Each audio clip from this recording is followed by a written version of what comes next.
La semana en RCR. Actualidad, entrevistas, comentarios del acontecer nacional e internacional en la semana de RCR TV. Seguimos a través de La Semana en RCR, Red de Comunicación Regional. Estamos transmitiendo directamente desde nuestra multiplataforma, ubicados en Lima, ciudad capital de la República. Vamos a tomar contacto a esta hora con el ingeniero Fernando Sillones. En su momento ha sido gobernador regional en Ica, director ejecutivo de Información, consultor en temas de desarrollo. Ingeniero Sillones, qué gusto saludarlo. Gracias por atender esta comunicación a través de RCR, Red de Comunicación Regional. Buen día, muy amable. Buenos días, José. Un placer. A la orden. ¿Tuvo oportunidad usted de escuchar el mensaje de la Nación de la presidenta Dina Boluarte? Sí, lo escuché y me parece acertado, me parece bien. Sí. ¿Qué puntos destaca de este mensaje a la Nación, ¿no? Porque tenemos ya a partir de ahora una posición más definida de parte de la Presidenta de la República, ¿no? No solamente ha pedido perdón, ha dicho que no va a renunciar, sino establecer en el país un Estado de Derecho. Claro, así es. Ahora, antes de entrar, veía un poco la publicidad y los mensajes de RCR. Esos son, ¿no? No hacer del bloqueo de carretera una rutina. Pero lamentablemente se ha hecho rutina en el Perú, y no solo desde este gobierno, incluso desde el expresidente Castillo, sino desde mucho antes, ¿no? Entonces, ahí hay una deuda que tiene el Estado peruano con nosotros los ciudadanos, de que durante muchos años el bloqueo de carreteras se ha hecho un acto permisible, ¿no? De parte del Estado. Yo nunca he visto firmeza en el desalojo de vándalos que bloquean, ¿no? Entonces, eso está muy mal, y me parece muy bien que ustedes estén recordando a toda la audiencia que un bloqueo de carretera es un delito, pero en la práctica no lo es. Y vamos a ver, todos los presidentes han reconocido que es un delito, pero lo han permitido. Entonces no han sido consecuentes con sus anuncios. Veamos si es que a partir de ahora, luego del discurso de ayer, se va a tratar a los que bloquean carreteras como delincuentes, cosa que yo respaldaría claramente, ¿no? Ingeniero Sillones, suena duro decirlo, pero lo que ocurre es que en nuestro país por años ha primado la impunidad, prima la impunidad. Claro. Es doloroso decirlo, pero lo vemos a diario. Usted acaba de citar una serie de ejemplos, bloqueo de vías, lo que acabamos de ver en Antapacay, en Espinar, lo que acabamos de ver, el intento de toma de aeropuertos, lo que vemos, la forma como se ha atacado locales públicos y privados, ¿no? Y hasta el momento parece ser que se actúa con mucha lenidad, no se aplica el marco de la ley. Leyes hay. Así es. El nuevo Código Procesal contempla sanciones, pero simple y llanamente reina la impunidad. Claro. Incluso yo no sabía, pero me han explicado que hay una ley que no se puede judicializar las consecuencias de un acto policial que incluso produzca la muerte de un vándalo cuando esté poniendo en riesgo los derechos constitucionales, ¿no? Entonces, como bien dice usted, leyes tenemos, muy buenas leyes, pero la impunidad, ¿no? Realmente, aquí hay que sopesar lo siguiente, ¿no? No es solo los vándalos los que perderían si es que se aplica la ley.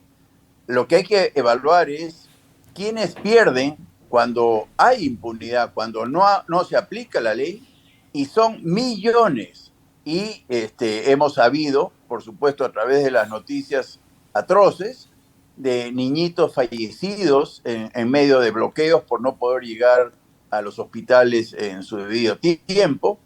Hemos visto mucha afectación ciudadana que por supuesto no se cuentan como muertos, digamos, producidos por los bloqueos porque mueren en sus casas por no poder llegar a los hospitales. Entonces, mucho más muerte produce un bloqueo que las lamentables pérdidas que suceden en las sazonadas como la de Puno, ¿no?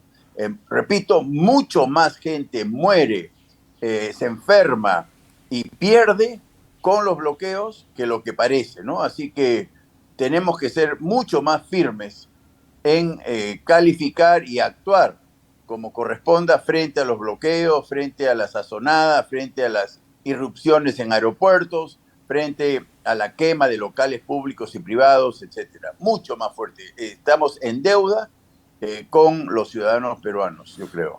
Nuestro invitado en esta oportunidad, el ingeniero Fernando Sillonis, es gobernador regional en Ica, director ejecutivo de Información, consultor en temas de desarrollo.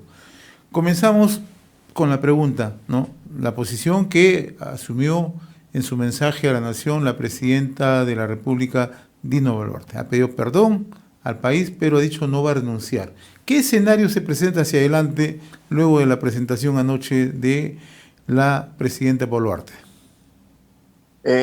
Todo depende, yo creo, en este caso concreto, del gobierno central, ¿no?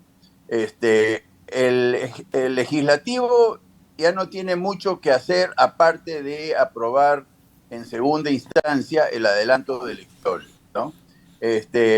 Las autoridades, digamos, electorales, ahí habrá una discusión si salen o no los actuales presidentes del Jurado Nacional de Elecciones y de la OMPE, pero en fin, eso no es tan decisivo. Lo decisivo hoy, mañana y en los próximos días es la actuación de la policía y secundada por las Fuerzas Armadas y por sobre todo los servicios de inteligencia. A mí no me cabe la más mínima duda de que somos bastantes más los peruanos que queremos paz frente a los vándalos, que no son pocos, reconozco que no son pocos, pero son menos, ¿no? Los vándalos que quieren el caos.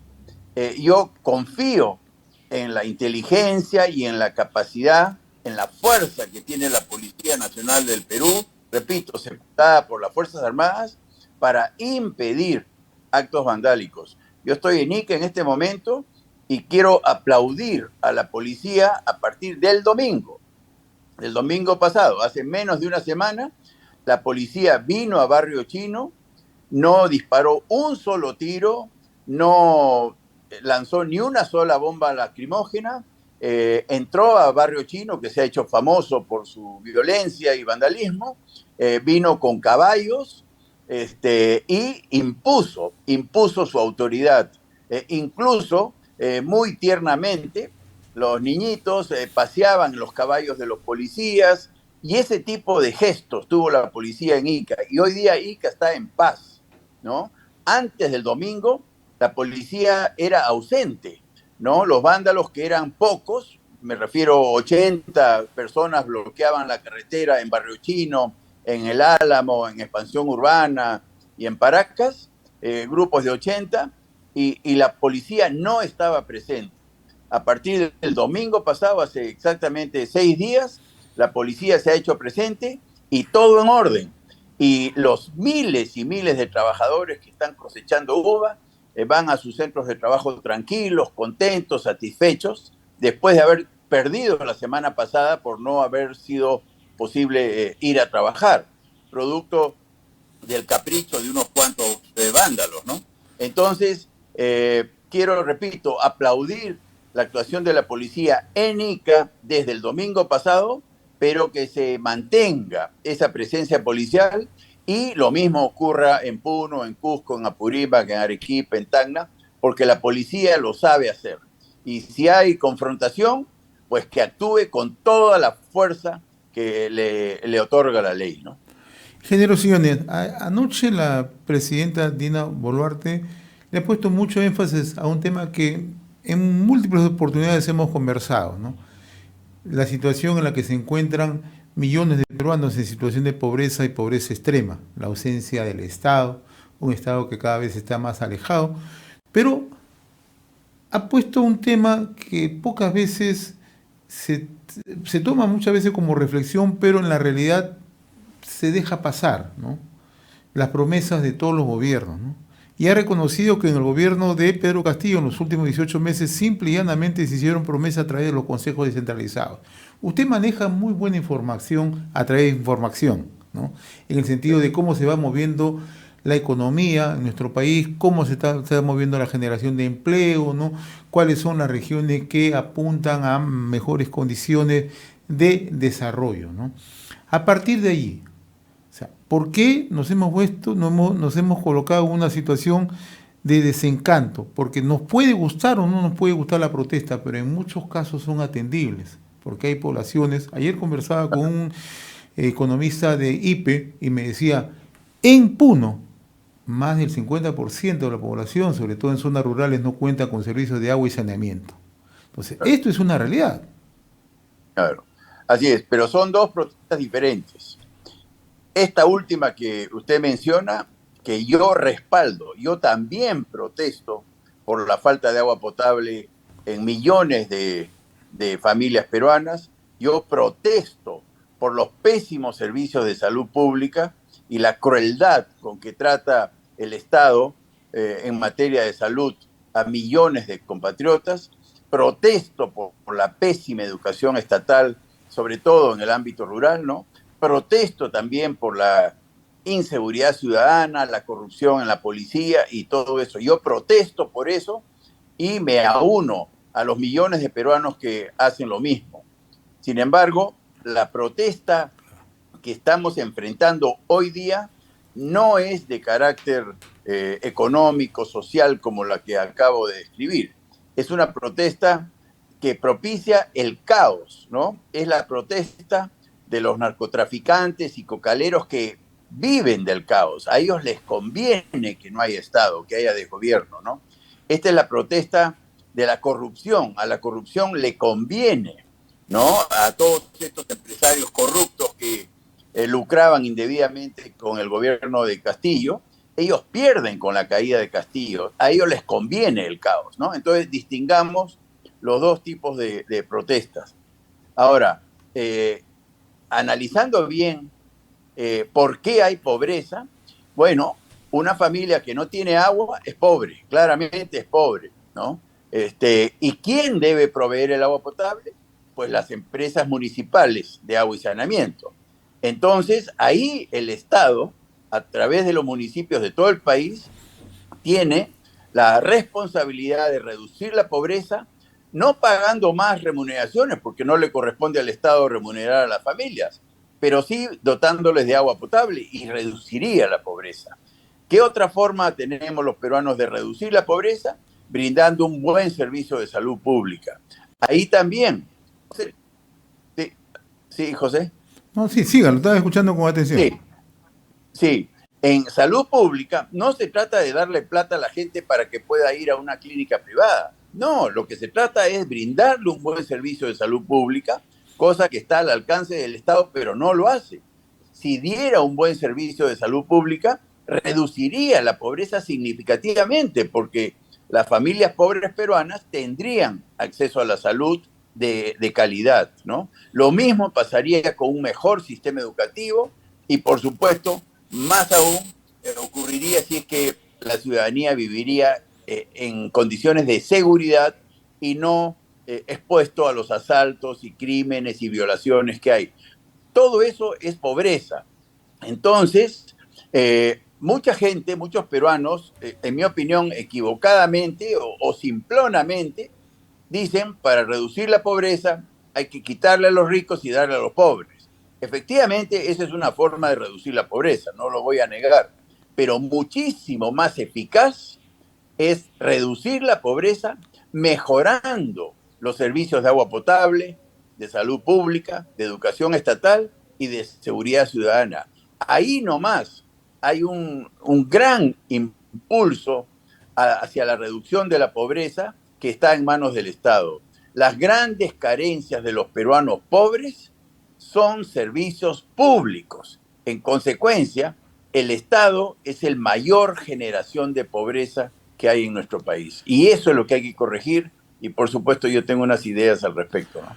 Y sobre ese tema yo quería ponerle énfasis a algo que usted aplicó cuando fue gobernador regional en Ica, ¿no? Y pasa por el tema de cómo rediseñamos el tema de la descentralización en nuestro país. Usted, conjuntamente con el gobernador de Huancavelica, generaron una hermandad hídrica que ha permitido trasvasar agua de Huancavelica a Ica, ¿no? Y traigo este ejemplo, ¿por qué? Porque si queremos generar ya desarrollo, tenemos que aceptar que el modelo de descentralización que tenemos tiene serias falencias. Es necesario readecuarla, modernizarla, integrarla más, generar más macroregiones, impulsar condiciones comunes de desarrollo, ¿no? Entonces, el ejemplo que ustedes trabajaron entre Ica y Huancavelica se puede replicar en otras regiones para poder tratar de llevar desarrollo con más prontitud, aprovechar mejor las inversiones de carácter público, las inversiones de carácter privado.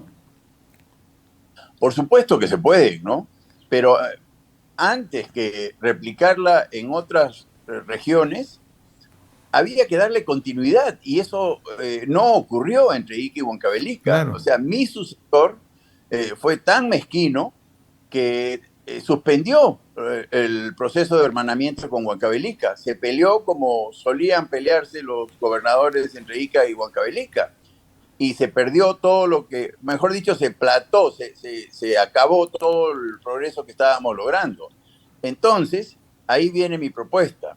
Yo creo que hay que quitarle esas competencias a los gobernadores regionales, incluso a alcaldes, porque son políticos, ¿no? Y cambian cada 4 años, en el caso de las regiones y en el caso de los municipios, y sabe Dios quién viene cada 4 años, ¿no? Puede ser una persona muy buena, pero también puede ser una persona muy mala. Entonces, viendo las instituciones estatales que sí funcionan, ¿no? Que son pocas, pero las hay, yo quiero de alguna manera replicar el éxito reconocido mundialmente del Banco Central de Reserva. Por supuesto, no le voy a pedir al BCR que haga agua, no, eso no, porque no tiene esa especialidad. El BCR es especialista en mantener la economía estable y el tipo de cambio también estable. Y vaya que lo logra con extraordinario éxito. Entonces, ¿qué caracteriza al BCR que lo diferencia de las otras instituciones estatales fallidas? Su autonomía.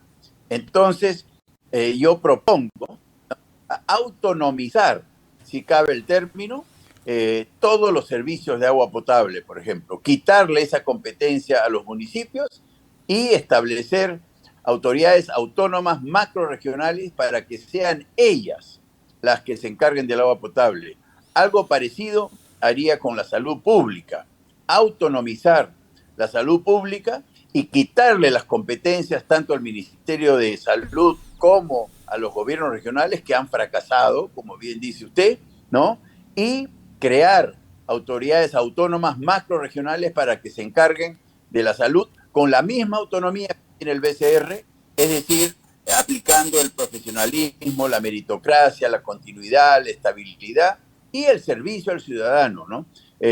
Todo esto tiene que medirse por el grado de satisfacción de los ciudadanos. Un servicio que no produce satisfacción tiene que merecer el cambio de la autoridad, pero no política, tiene que ser profesional. Esa sería mi propuesta, ¿no? Y el otro tema, ¿cómo mejoramos la gestión en los gobiernos subnacionales? Cuando uno mira las cifras, ingeniero Sillonis, el año 2022, aunque parezca increíble, esta cifra la recojo del Instituto Peruano de Economía, 40.000 millones de soles han sido devueltos en los últimos 4 años solamente de las alcaldías del país. Simple y llanamente no han tenido capacidad de ejecutar obras con inversión pública. Claro, claro. Esa es otra función que yo le quitaría a las autoridades políticas. Yo le quitaría a los alcaldes y a los gobiernos regionales toda su función de inversión en infraestructura y crearía también autoridades macrorregionales autónomas, ahí imitando el éxito de los Juegos Panamericanos. de Lima 2019. Así como el BCR es un éxito en materia de gestión estatal para controlar la economía, el otro caso exitosísimo que tenemos los peruanos de fácil recordación fue el diseño organizacional que permitió construir infraestructura por varios miles de millones de soles a tiempo y con la calidad que todos deseamos, sin corrupción. Y eso fue Panamericanos, ¿no? En Juegos Panamericanos se le quitó las competencias a los gobiernos locales y regionales, incluso nacionales, y se creó una institución autónoma, como fue Juegos Panamericanos Lima 2019, se hizo un convenio de gobierno a gobierno, en este caso con el gobierno británico, y no necesariamente hay que hacer esto en todos los casos, pero sí quitarle las competencias de inversión en infraestructura a los gobiernos regionales y locales porque han fracasado. Como bien dice usted, 40.000 millones de soles no utilizados denota un fracaso. Entonces, esa sería otra función que yo propondría se lleve a cabo a través de instituciones macroregionales autónomas, profesionales, meritocráticas, y se le mediría en función de la utilización adecuada de esos fondos. Entonces, ¿no? Para poner un ejemplo, se le quita a los gobiernos regionales, por ejemplo, la función de administrar el canon minero, porque han fracasado, ¿no? Y estas instituciones autónomas se encargarían de administrar el canon minero, que es multimillonario, en favor del desarrollo de las comunidades, que es lo que ellos también resienten, ¿no? Entonces, por ahí va mi propuesta, ¿no? Autonomizar muchos servicios estatales porque el Estado ha fracasado. Gobierno central, gobiernos regionales y gobiernos locales. Todo ha fracasado. Entonces, si ha fracasado, pues no pensemos que vamos a corregir haciendo lo mismo cada 4 años. Eso no va a suceder. Así que esa sería mi propuesta, José. Tenemos un momento bastante difícil, bastante delicado en el país, ingeniero Sillonis, ¿no? ¿Cuál debería ser la salida de aquí hacia adelante? Se está bueno, hay la propuesta de convocar elecciones generales hacia el 2024, ¿no? Hay un sector que reclama que las elecciones sean el presente año. ¿Qué es lo más aconsejable en estos momentos? No, cuanto antes, mejor, ¿no? Y los expertos, yo no soy uno de ellos, los expertos nos han explicado que lo mejor es abril del 2024, ¿no? ¿Por qué? Porque una elección no se puede hacer de un día a otro, ¿no? Hay que hacer todo un planeamiento, un trabajo. Entonces, cuanto antes, mejor. Eso es lo mejor para el país. Ahora bien, en el interín, la policía, es el turno de la policía, del Ministerio del Interior, por eso le deseo la mejor de las suertes al nuevo ministro, Vicente, no recuerdo su apellido, pero lo conozco, ¿no? Es una persona correcta y le deseo lo mejor. Él tiene que poner orden con la fuerza. Por eso se llama fuerzas del orden, ¿no? No se llaman otra cosa. Las fuerzas armadas, las fuerzas policiales son las fuerzas del orden. Esa es la denominación que tienen en la Constitución, y la fuerza quiere decir fuerza. No le busquemos otro significado. Fuerza quiere decir poderse imponer frente a la delincuencia y al vandalismo. Y tiene que ser abrumadoramente mayor la fuerza del Estado versus la fuerza de los vándalos. Eso de la proporcionalidad es una tontería, ¿no? Es lo más absurdo que yo he escuchado. La fuerza del orden tiene que ser inmensamente superior a las fuerzas de la delincuencia. ¿Para qué? Para que no haya delincuencia. No puede ser proporcional. Tiene que ser abrumadoramente mayor las fuerzas del orden, me parece. Y dadas las circunstancias, José, apurar las elecciones lo más posible, y me han explicado que tiene que ser abril 2024 y no antes, ¿no? Y mientras tanto, las fuerzas del orden tienen que imponer su autoridad. Y yo creo que vamos a salir. Pero, antes que todo lo que estoy hablando, elegir mejor. Elegir mejor. Yo creo que nuestros ciudadanos tenemos que reconocer que hemos sido nosotros los que elegimos a este parlamento que detestamos, ¿no? Nosotros elegimos a estas autoridades políticas, me refiero a alcaldes, gobernadores y presidentes de la República. Entonces asumamos nuestra responsabilidad. Nosotros también tenemos vela en este entierro. Nosotros elegimos a Castillo, nosotros elegimos a Boluarte, nosotros elegimos a los niños, nosotros elegimos a estas autoridades regionales y municipales corruptas. En consecuencia, asumamos también nuestra responsabilidad y votemos mejor. Es responsabilidad también de quienes aspiran a a tener función pública o a ser gobierno, ¿no? ¿Qué es lo más aconsejable, ingeniero Sillones? ¿Alianzas políticas en medio de toda esta crisis en la centro o centro derecha en el país? Sí, claramente, José, ese es el punto. Yo creo que más decisivo acerca del futuro de bienestar que merecemos los peruanos, eso lo va a lograr una alianza de partidos democráticos de centro, ¿no? Eso es el gran desafío y eso no está ocurriendo. O sea, cuidado con echarle la culpa a los parlamentarios, al gobierno y a los vándalos. Los partidos democráticos de centro también estamos fallándole al país al no propiciar un frente o una alianza, repito, de centro democrático. Y eso es una falta de los propios partidos, ¿no? Hay mucho afán de figuración, afán de protagonismo, figuretismo, y es absolutamente criticable, ¿no? Ingeniero Fernando Sillones, yo muy reconocido por esta comunicación a través de la semana en RCR, Red de Comunicación Regional. Ha sido un gusto, como siempre, conversar con usted, te dedica, muy gentil. Un gusto, José, y lo felicito por todo lo que hace RCR, realmente muy importante los mensajes que propalan ustedes todos los días. Un fuerte abrazo, cuídense. Saludos. Que Dios los bendiga. Hemos presentado La Semana en RCR TV a través del canal 796 de Cable Más.